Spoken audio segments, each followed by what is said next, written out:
Hello out there and welcome to Public Conscience. This is the anti-corruption program produced by the Progressive Impact Organization for Community Development, PRIMOG.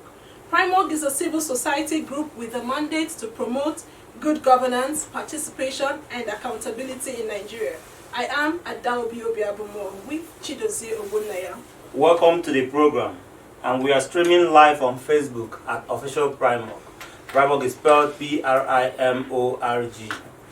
On Public Conscience on Radio, we seek to evolve a corruption-free society through the amplification of corruption stories reported by our partner media organizations and drawing citizens and government attention for democratic actions against it. This program is supported by the MacArthur Foundation. Today, we will dwell more on introspection and self-examination. The subject for discussion concerns you and I. So you need to get ready to join us through phone and text messages. The WhatsApp number to send your message is 0902-265-6167. That is 0902-265-6167. And remember that this number is for messages only.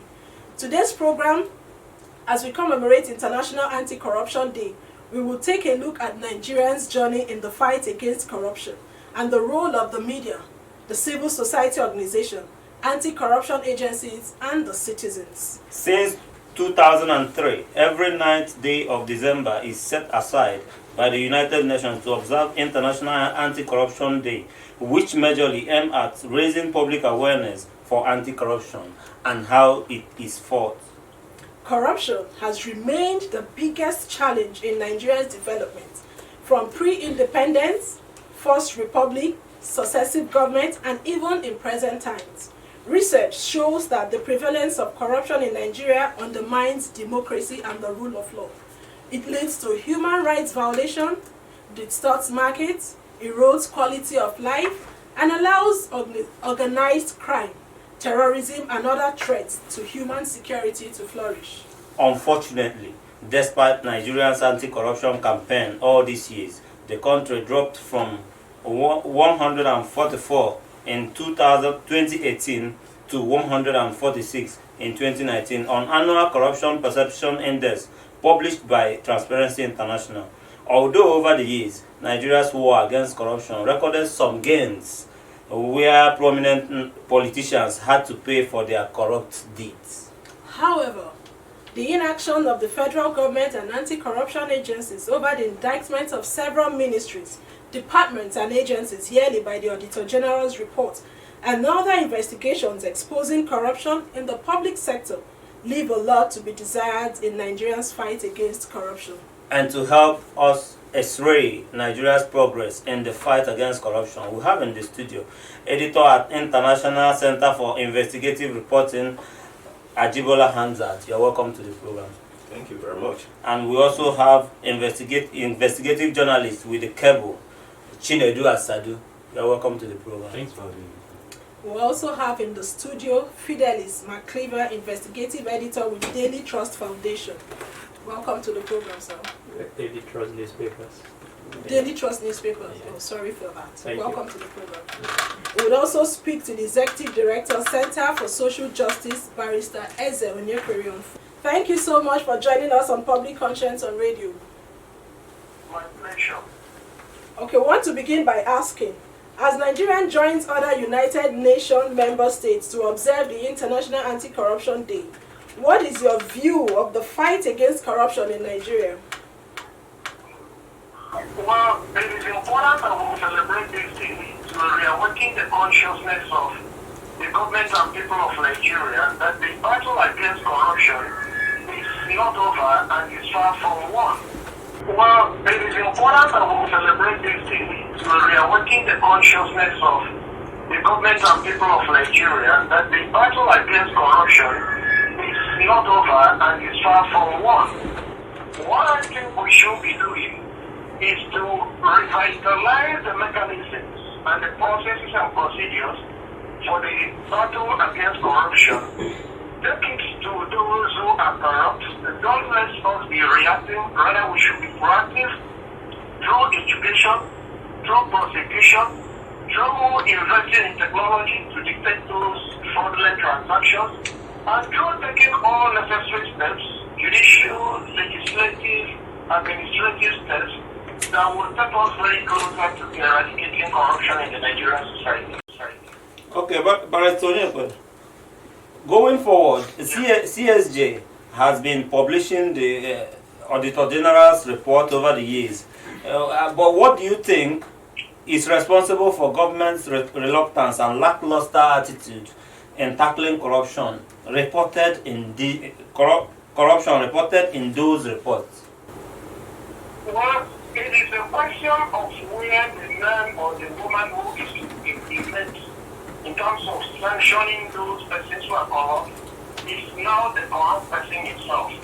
Ideally, it should be the permanent secretary, the minister, but most of the big ticket transactions and what are corruption definitely could not have taken place without those there. So, and the only person who can sanction them is the president. And if the president doesn't have the attention of mind, the physical president to understand what is going on around him or he beats the engage. So that is what we are seeing. The minister are having a field day, permanent secretaries, accounting officers are having a field day, and nobody's calling them to order. And it's only the president that can call them to order.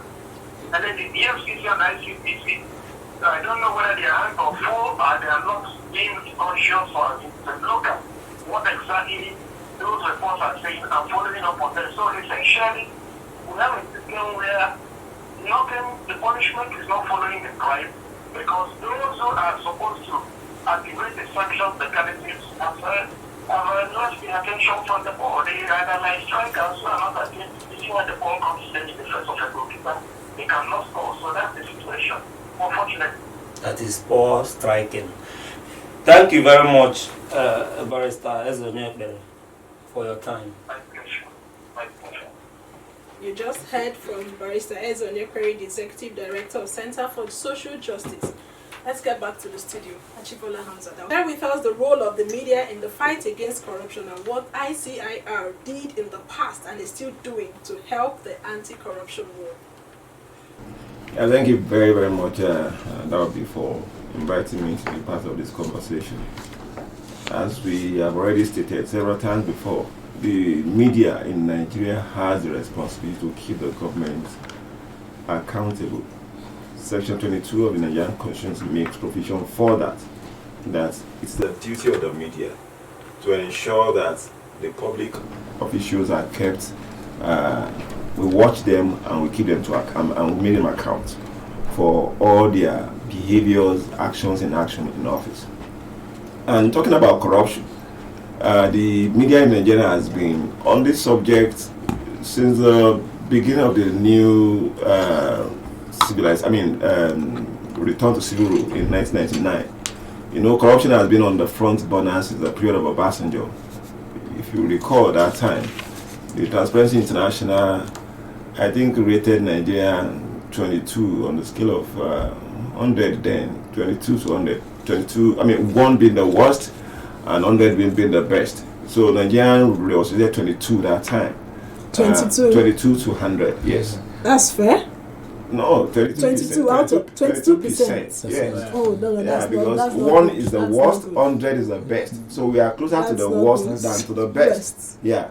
So that is looking at the anti-corruption fight of Obasanjo at that time. So as at the time he was leaving, we were rated at 22. When Yaradua came, I think we were rated 24. So that means we got a little better. But 24 over 100 is still a failure. So where are we now? So I think now, let me, before we get to Jonathan 26, and then when Buhari came in 2015, in 2016 we moved up a bit to 28, and then in 2017 we dropped to 27, and then in 2019 we dropped to 22 again. So that is back to the time of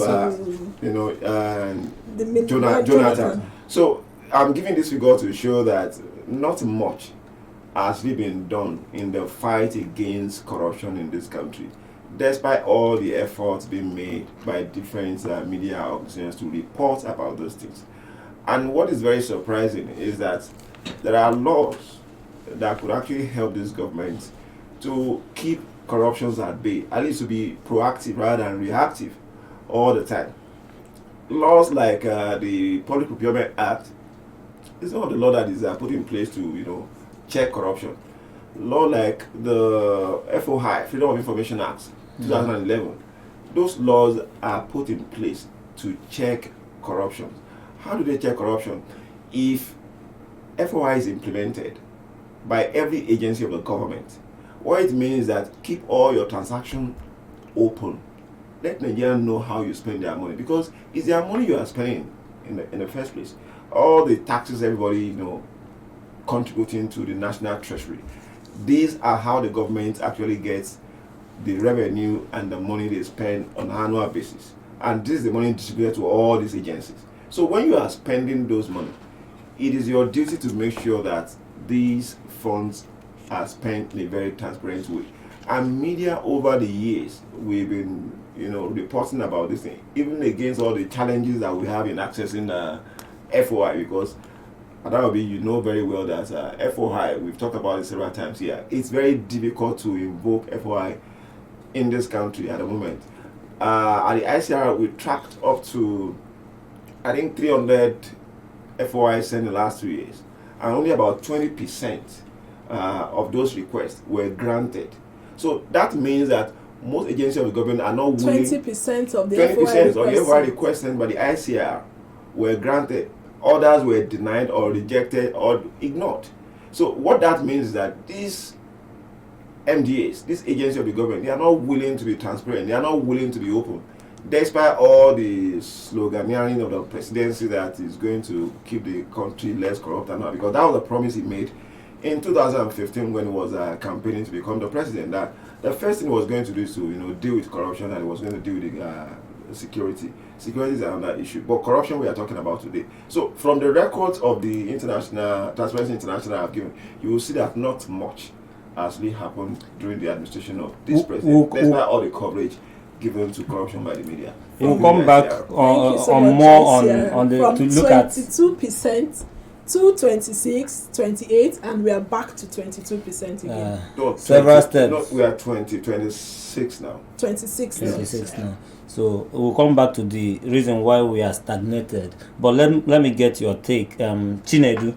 On the cable had a major report on illegal mining and the dangers in Abuja, which the government quickly acted upon. Tell us about this success story and by your organization. I know you did that report. All right, yeah, thank you very much. I was one of those that was involved in that project, and it was a 6 months long project. And what we found out was so there was this Chinese company, Hongal Minings Limited.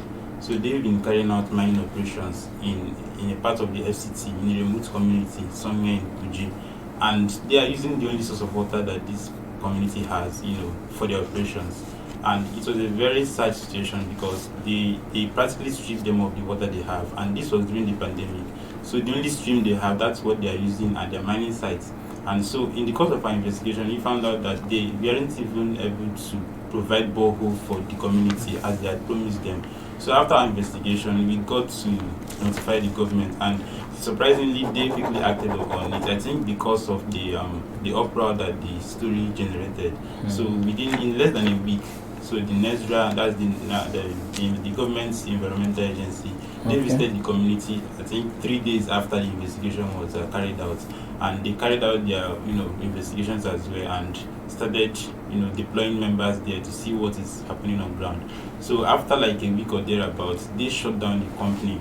They said they were able to find out that indeed that they've contaminated the source of water for that community, and that the operations they are carrying out there aren't even environmentally stable. So they are not even following the laid down laws, because we found out that they didn't carry out an environmental impact assessment and other requirements that the Mining Act requires you to carry out before you start a mining operation, and they don't even have a license. So there are lots of illegalities, and the worst part of it is that they were there with the police officers. So I remember then I asked one of the police officers that was with them. So I asked him, is it that you're not aware that these people are acting illegally? They don't have the license to mine, and they're also polluting the water in this area, and they did not carry out an environmental impact assessment to ensure that what they are doing aren't endangering the community. And the man was looking at me, he was with his gun anyway, but then we had to confront most of these people, to be able to get what you are looking after. And the police never got back to us, on why they deployed officers there, because these guys, they were there with guns, so the community can't even come close to them. When they want to protest, they will threaten them that they will shoot them. But after investigation, within 2 weeks thereabouts, Nigeria shut down the community. It's still shut down as I speak to you now. Besides shutting down, what's the state of the water there? So we carried out a lab analysis and found out that the water has been contaminated. It's not fit for drinking purposes at all.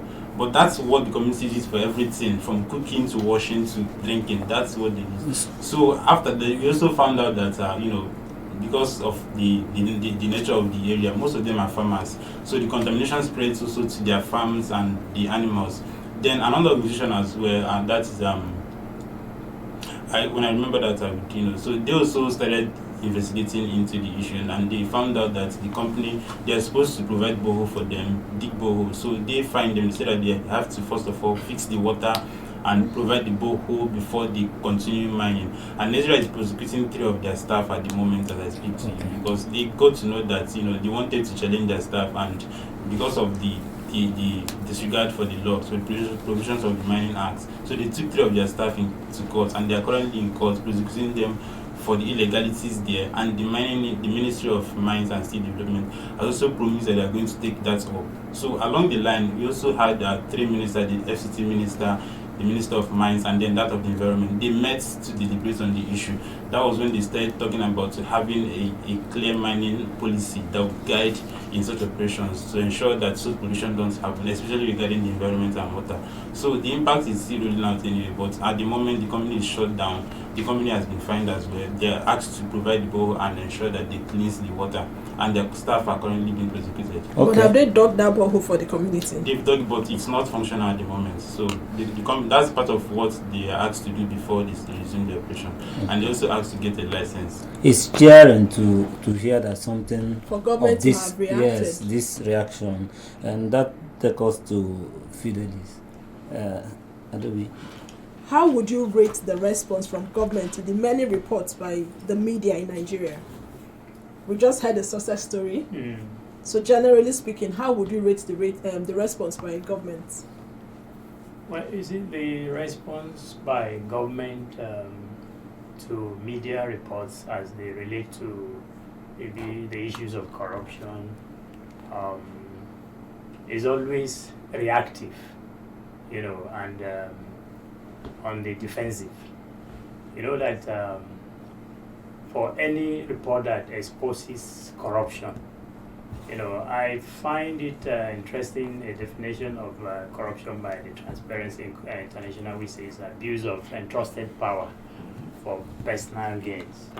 And if you look at that, that in Nigeria here, that is very, very much prevalent. Abuse of power takes place in Nigeria very, very well in all the 3 tiers of government. And then it's not just restricted there, even in the private sector, other ordinary Nigerians. Anybody who has a semblance of power tries to abuse it for their public gains. And you see, these are things that the government do not necessarily want to hear. For the media to say, look, they are exposing corruption. So what they normally do is spokespersons of government coming to defend the government anytime there is an expo on corruption, or when you have cases of corruption that are exposed by the media. So generally speaking, what the government do is the response is always that of trying to defend themselves instead of really tackling the issues that have been exposed, also addressing the rot that we have in the system. So I don't think it's something that is encouraging, Instead of tackling the issue, they tend to defend themselves from, the exposition that has been carried out by the media, either through investigative reporting or other forms of reporting. Okay, thank you so much for that, Ajibola. I know that your organization, you've reeled out lots of reports on birth registration, on the NOCOPO portal, talking about COVID-19 procurement. Could you share with us some of the success stories you've had? Yeah, thank you very much. The birth registration story that you mentioned was a story that we did to expose those who are involved in the rackets of collecting money for birth certificate, which is supposed to be free. So some of the officials that are involved in that, I think we were able to expose them, and I think NPC assured us that they will make sure that such does not happen again. That's an assurance again. But I must tell you that personally, after that story, I still experienced something similar, and that story is still going to be done because corruption still happens even at the NPC at the moment. So even despite the response of the NPC at that time. At this time last year, we partnered with you on this same issue. Yeah. That's the point I'm making, that despite all the efforts that you, your organization and us made, and we got the attentions of the NPC to even, attend some town hall meeting organized, at the end of the day, this practice still, continues, because I really would not know whether any of the officials were sanctioned at all. We don't have that evidence. Non-recorded. No, I'm not aware of reported. And that is why I think it is still happening, because, like I tell you, I personally experienced this thing, last month or so. That is one. Recently also, there was one we did on COVID-19, and we found out as well that the procurement practices of one of the agencies of the government, it's something questionable. They were inflating the prices of items that they were buying for COVID-19 projects. Thermometer, for instance, the infrared thermometer that is sold for 20,000, and sometimes 30,000, even on Amazon. The agency of the government was giving out that contract at the rate of 120,000 naira per one. That is a lot of difference. So, and massive. Yes, and if you go to different agencies that is awarding contract on COVID-19 projects, that is what is happening across the board. We have raised questions even about the procurement effort of the NCDC as well. The same thing happens. So this is not just one agency. We are looking at NGA now, National Gallery of Art. In fact, that is another level of corruption, because here is an agency that is collecting allocations on yearly basis and disclosing something different from what is shown in the record of the Accountant General. So that is on one side. If you go to which other agencies again? I mean, you reported, I think it was you who reported about the Ministry of Power, where 4.5 billion, goes into the private accounts of individuals under the watch of the former minister Fashola. Yeah. That is and a lawmaker came here as well to say that for every project that they are submitting to the House, about 35 to 40%, is built into the worth of that contract. So Constituency project. Project. Thank you very much. So this thing happens across all the MDAs. So when you see the patterns of corruption at different levels by different people, then you begin to ask yourself, where is the fight, or where is the bite in the fight against corruption? That's a big question. Where is the bite in the fight against We corruption? all have to ponder on. Chinedu, back to you. Why do you think government reacts selectively to corruption report? Because I know that all from your organizations, all of you have the trunk of reports that they can act on and punish the people who are involved. Why do you think they selectively act on corruption report? I think it's as largely as a result of the rots that has been in the system over the years. So why most government agencies are culpable in this acts, you still find that in some instances there are still a few good eggs, you understand, in the midst of the very rots in the system.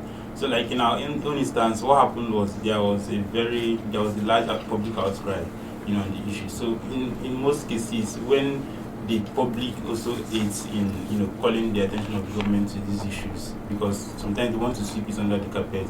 But when the media is able to sustain the pressure on them, like what we did with the Abacha youths, for months, I think more than years actually. So we stayed on it and we kept reminding them. So even if they would have loved to ignore it, you need to continue mounting that pressure on them and identifying every government agency involved, because in most cases you see that there are lots of government agencies that are culpable and but the attention is just focused on one.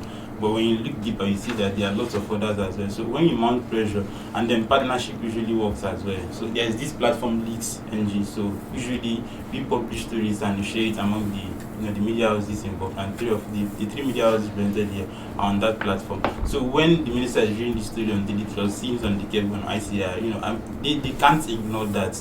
So when that pressure is there, and then the public outcry, depending on the kind of reaction the story generates, but there's a limit to what the media can do. So when the media do their own work, so the partners, like what President Pramog is doing as well, steps in and continue to mount that pressure. But usually, like I said, I think it's usually it has to do with the nature of the organization involved. Some of them are culpable, many of them anyway, but there are still few that want to do the work, but you have to keep reminding them. I had to be visiting the Ministry of Environment time and again to keep reminding, see, this community is still there and nothing has been done, for them to act. So imagine if they had just left it that way. Maybe we wouldn't have heard anything. Maybe the company would have still been operating by now. So media usually have to stay on a project, not just to report it. It's not a virtual journalism kind of stuff. You have to report and stay on it to ensure that the impact comes, no matter how long it takes, but the impact has to be there. The media, and the role of the citizen, like you mentioned, public outcry. Citizens have a role to play also in all of this. When the media releases reports, citizens shouldn't sit back. They should, on their own, look for a way to engage with those responsible.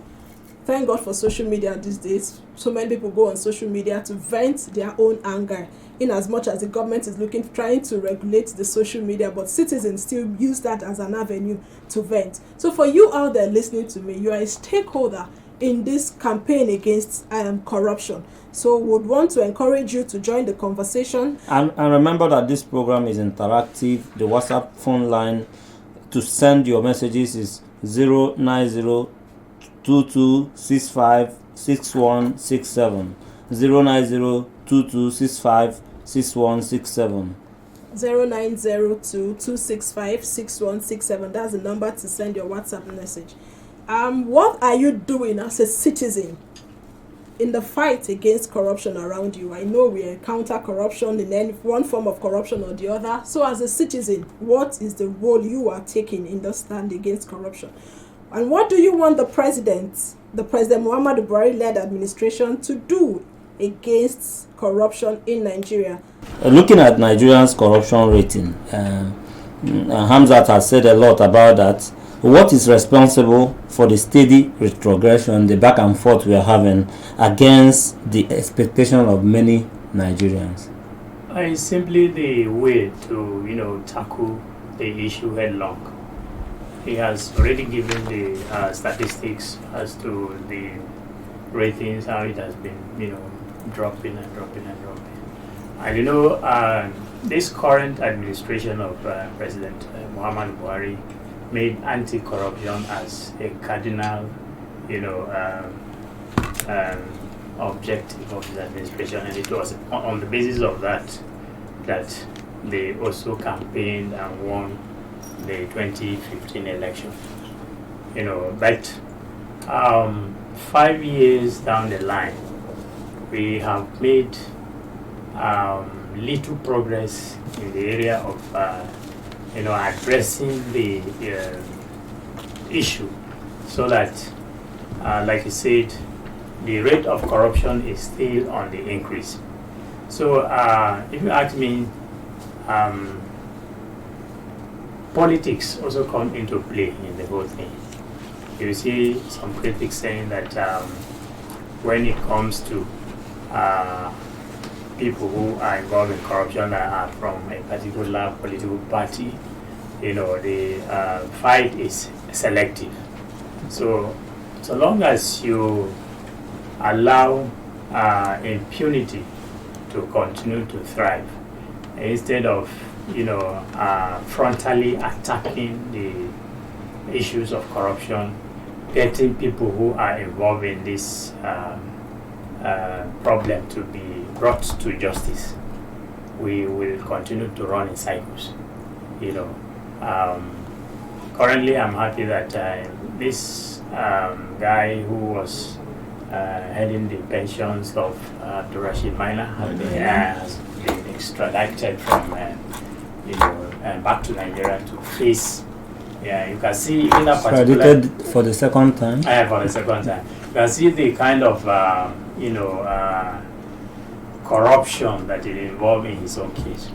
So that kind of thing, if we are able to at least make an example out of that particular case, and by the end of the day, justice is seen to have taken place, and then somebody is held to account.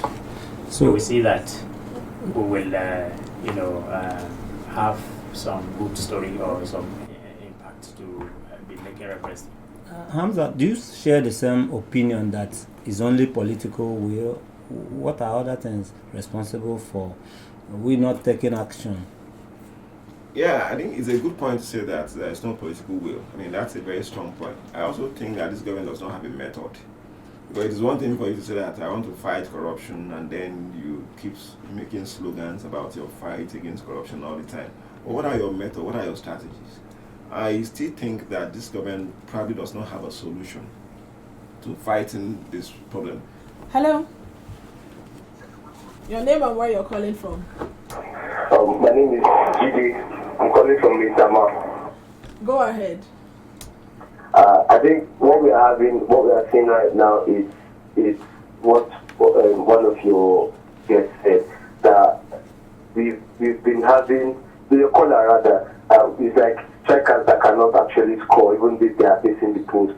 When that happens over and over, what happens? The coach tends to drop these players, and that's why you see people have lost faith totally in the policy. Like every time people say anything about the government, they're like, what, they don't expect anything from them, and citizenry is almost totally helpless. If just the ones that have been optimistic and having hope, just like this corruption is now like has probably taken over.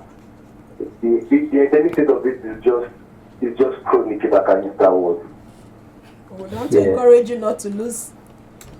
Be forward. I think what we should be trying to do is to get our anti-graft agencies to not just be lapdogs for politicians, but actually work and get results for the country. Like, we cannot be at this state that we are and knowing the problem being corruption and still be lackluster about handling it. Where are we going from here? The insecurity right now is like people actually travel. People can travel for festivities. It's now wisdom not to travel for the festivities, which is the tradition amongst them.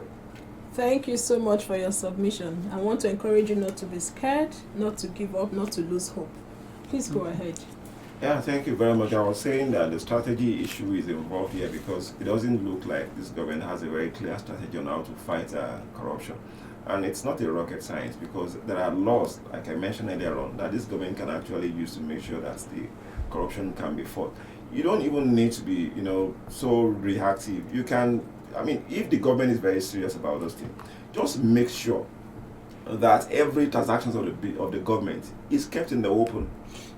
Let every Nigerian know what they are doing because they are elected to represent Nigeria. So Nigerians are the boss. They are not transparent enough. They are not transparent. So if they can just be made transparent, I think that's going to solve a lot of problems. And there are laws that are already in place to make sure that all this happen. And anybody who breaks the law, just implement the law. So that is why I agree with MacArthur that the will is also not there. Because if you really want to prosecute, there are enough evidences, there are enough reports that have been put in the public place to show that some public officials are corrupt and the agencies are not accountable to people, and you can use those laws to just take care of them. But we're not using the law as much and as effective as we should do that. And that's part of the problem I think this administration is having. Okay, let's take this call. Hello.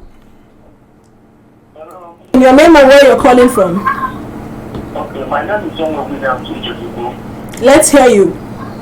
I'm calling from my family now. Okay, go ahead. I think it's like the last caller has said, they have mentioned, look, many Nigerians have not spoke in Nigeria as a whole. Forget about some people pretending everything is going well, many things are not going well.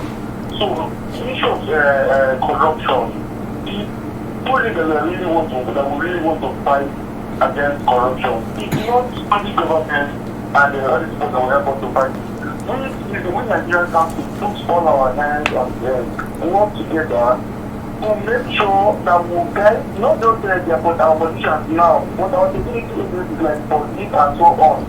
Because some people, they commit all this crime against Nigerians, lose the national treasury. So we use police and so on to shield themselves from Nigerians. We will not have access to them to discuss with them one on one. So I think it's necessary that we get police to know their rights and their duty, so that they will have the other citizens now to speak to our politicians, so that they will know this is what they are not doing right. And if they don't continue that way, Nigerians are going to react or go to fight against them. No, as a citizen, you shouldn't fight against anybody. Thank you so much for your submission. It's not about fighting them like going to war with them, but engage them. Thank you so much. Talking about the role of the citizens and the security outfit in the fight against corruption. Thank you so much for that submission. So we are still talking about the citizens, and there's so much talk about corruption and fight against it. Do you think citizens are doing enough individually? But you get back to Hello? take that call. Let's hear you, Jude. How is Nasarawa? Okay, go ahead. We're listening. I just want to ask a question. I mean, you people know investigative journalism, and I know it could be very complex to make that kind of investigation and come out with the sort of facts that you people usually come up with. We are happy that you are doing that work, but then you just spend all those money when you will just come and tell us that this is what you have found out, this is how corruption is going in Nigeria, and that is all. Nothing will happen. At least I will be very happy if you people are spending money to come out and bring these people are found to be working in such basic steps or corruption that you people spend a lot of money to get into. I think we should go a long way to help more. Not just find out and then bring it out and people doing it, and that is all. Thank you so much. Achibozala, did you hear what he said? Actually, I struggle to hear most of what he said. He appreciates the work that the media houses are doing in terms of churning out investigative reports, but he wants the media house to take it a little further. Do we have that prosecutory power as a media outfit? No, obviously not. We don't have the mandate to do that. So the best you can do is just to make the information public, let Nigerians see what is happening. So that's our job. At that point, Nigerian citizens can actually take up the rest of the job. So you cannot see that responsibility to the media. Media is not the solution to all the Nigerian problems. Thank you The so only much. thing, Sorry, Just okay. go ahead. okay. If you have collaboration with other security agencies, like what happens in Ghana, and this undercover journalist, what he does is that after every investigation that he does, he collaborates with the security agencies to make sure that they follow up and then take it to the next level.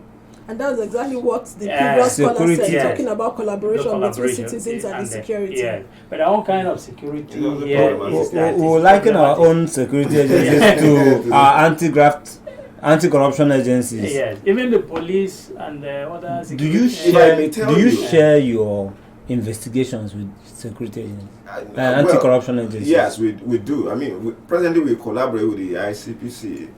ICR is a member of the steering committee at the ICPC, and some of our investigations are shared with the ICPC. In fact, the constituency project monitoring that is currently going on is part of the collaborative effort between the ICPC and other news organizations, including ICR. So yeah, that happens at some point. But the point I'm trying to make about, when you now leave the space of journalism to get to the space of advocacy, then people begin to say that perhaps you have a certain interest, and that is when you have to draw the line. You don't want to leave journalism space to something else. But are you comfortable with response from the anti-graft agencies on corruption reports churned out every now and then? I would not say I am comfortable, because the only example I could give you now is that of the ICPC. ICPC is not the only agency of the government that is tackling corruption. There's EFCC, there's police, there's some other agency of the government. Nigerian media would not have minded to, relate with each of the agencies of the government to carry out this job. But you also know that this thing is very problematic, especially with Nigerian security agents. Some information, sensitive informations are even compromised by some security agents. The whistleblowers law is in existence, but to realize that how many whistleblowers have been protected in the last few years. Once you go ahead and expose something, it is the person who is supposed to protect you that even undermine your security. So that is also part of the mix. Chinedu, you must respond to this, because I know I've interjected a few times. So now talking about the role of the citizen. The citizens are the stakeholders here. So please, what is the role of the citizen? So before I answer that, I want to quickly chip into what Mr. Hamzat was saying. I think we focused a lot on strong individuals, talking about the heads of these agencies. But what about strong systems? You understand? So in instances where you see at the EFCC, for instance, the chairman is being probed for corruption. What about that? Means every other director there is involved. Most of them are suspended. You see that the attention usually is on the heads of these agencies, but you have to have strong systems to talk about sustainability, so that even if Ibrahim Magu is out of the fight, nothing changes. The fight is still on. Correct. But most often it's just on the individuals. So the appointment is just focused on the heads and the key leaders. But the system is just very fragile. So if anything happens to the head, every other thing collapses. So back to your question, I don't think the citizens are doing enough. The level of apathy in the system is very worrisome. Most times people show very little or no interest in some of these issues. So there are usually reports, data on some of these issues, and you expect citizens to take ownership of them. Like what Budget is doing could as well. Sometimes some of these constituency projects, so they tell you this is what this lawmaker is doing. They tell you to get involved, but how many persons are bothered about that? Issues that would be brought to the front burner, and you think they will trend, and nobody even cares. But if it is BB Nigeria or somewhere, I'm not saying that those other issues are not important, but people are not showing the interest as they are supposed to do. The apathy is very, very minimal, and I don't really know why. And it also boils down to even in the elections. We just had by-elections, a few days back. And how many persons even get to vote? So you have to show interest right from the onset, because when you're able to elect, capable leaders, you know that the corruption in the system will be reduced from the local government chairman to the state. So it's not just at the federal level. People need to show interest, take ownership of the fight. So when these issues are brought to the fore, what is your local government chairman doing? What is happening in your community? Even the councillor, you understand, how are they diverting funds? But every other person is looking at the federal level, and the apathy is really, really high. So people need to take ownership and get involved. So when the media is doing their job and other CSOs, you'll be able to also get involved and know how to hold your leaders to account. Thank you so much. I think it's important to add to Chinedu's statement that the NSAS protest is part of response that we're talking about. I think with the NSAS thing now, we're beginning to realize that perhaps the citizens are getting more conscious, because it starts with consciousness. When people are really conscious about their problem and they are willing to deal with it their own way, I think they respond, and that's what we saw in the NSAS. So let's not lose hope yet. The development of a nation is evolutionary. I mean, it's gradual rather. So I think we're getting to that point where citizens are going to be more involved. Okay. Citizen-led accountability. Can I also chip in as to the role of the citizen? The citizen also contributes to the exacerbation of corruption by these political office holders or people who are in government. You see that somebody is appointed into an office today, people from his immediate community expects that is that appointment is something that the person needs to now use to reach out to them by way of appointment or by way of even giving out money. You see all these political office holders, pressure is also brought to bear upon them. So the citizens The are culpable citizens are also. also culpable in it, because the expectations they have on these people, sometimes if you don't even go there and still they even give you give you a bad name, as you have opportunity in government, you are not doing anything, you don't want to assist your people. So all this bring pressure to bear on public office holders to go there and begin to loot or find ways of so they too should have a way of helping in the fight against corruption by reducing the kind of pressure they bring to bear on public office holders. Thank you so much for your wonderful contribution. Sorry we can't take more calls, our time is almost up. Please visit the news page of our website, news.primark.org. That is news.primark.org. For all the details of our reports and interview, visit our website, primark.org, to get all the information about Primark. And you can also watch our videos on Primark TV, our YouTube channel. Please subscribe to get reminders when we have a new post. We appreciate all our guests, Ajibola Hamzat, for always availing us the opportunities. The editor at International Center for Investigative Reporting, ICIR, Chinedu Asadu, journalist with the cable. And we also had Eze Onyekwere on phone, who is the Executive Director at Center for Social Justice, and Fidelis McCleaver, an investigative editor at Daily Trust newspaper. Public Conscience is supported by the John T. and Catherine D. MacArthur Foundation, committed to building a more just, verdant, and peaceful world. Get more information about the foundation on its website, macfound.org. Join us again here next week for another episode of Public Conscience, and remember to follow us on our Twitter, Facebook, and Instagram at Official Primark. I am Chidozie Ogbonne.